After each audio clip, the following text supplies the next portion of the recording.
नमस्ते.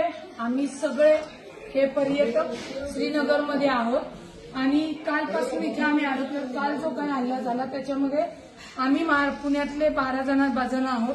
हे नाशिकचे आहेत आणि ही फॅमिली अहमदाबादची आहेत. असे अनेक जवळजवळ 60 ते 65% पर्यटक इथं अडकलेले आहेत.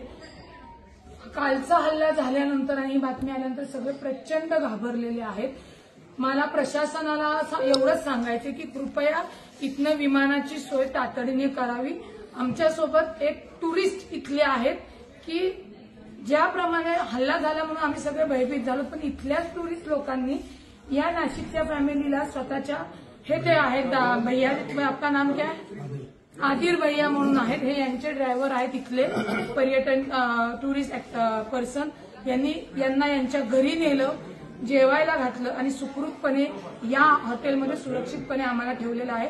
या हॉटेलमध्ये नाही म्हणलं तरी 101 जण पर्यटन अडकलेले आहेत. काहींच्या फ्लाईट उद्या आहेत, परवा आहेत, 13 आहेत. परंतु आजच ही सगळी मंडळी इथनं सुखरूपपणे विमानतळावरून स्वतःच्या घरी गेली पाहिजेत. कारण का किती जरी सांगितलं की मिलिटरी रस्त्यावर आलेली आहे तरी कोणीही फिरण्यासाठी आता इथं तयार नाहीयेत. आणि हे जे काही टुरिस्ट ऍक्टिव्हिटी आहेत यांनी जी काही मदत केली यांना ती शब्दात सांगू शकत नाही. कारण का हे रडायला लागलेले आहेत, कारण ह्यांचा धंदा पूर्णपणे बुडालेला आहे. इथं कोणी आता पर्यटक येणार नाही. त्यांनी गाड्या वगैरे सगळ्या लोनवरती घेतलेल्या आहेत आणि अक्षरशः रडतायत की आता यांच्यापुढे बेरोजगारीचं खूप मोठं संकट आलेलं आहे. इथून पुढे यांना कुठलाही व्यवसाय मिळणार नाही आणि यांच्यावर खूप मोठी बेरोजगारी येणार आहे. ज्यांनी कोणी हा हल्ला केला असेल तर अत्यंत दुर्दैवी, अत्यंत निंदनीय. आप भी बोलिए, क्या बोलना है आप? ये जो भी हुआ बिल्कुल अनफॉर्चुनेट एक्ट है, होना नहीं चाहिए था.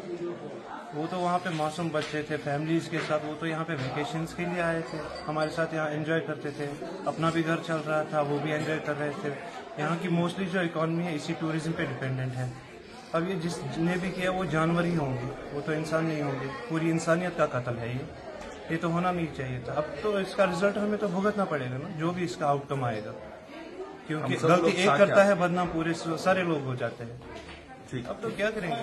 आमचं महाराष्ट्र सरकारला, कर्नाटक सरकार असेल, सगळ्या स्टेटला लोकांना विनंती आहे गव्हर्नमेंटला की तातडीने विमानांची एक्स्ट्रा विमानं अवेलेबल करून आम्हा सगळ्यांना इथनं सुरक्षितपणे आपल्या आपल्या राज्यात घेऊन जावे आणि लवकरात लवकर ती हे करावी. मी महाराष्ट्राचे उपमुख्यमंत्री अजितदादा, केंद्रीय मंत्री मुरली अण्णा यांच्याशी संपर्क करून इथे जेवढे पर्यटक आहेत त्यांच्याशी बोलून आजच्याच त्याला हलवण्या, माझ्या फॅमिलीसह ही सर्व पर्यटन ही माझी महाराष्ट्राची फॅमिली इथनं हलवण्याचा प्रयत्न करतोय.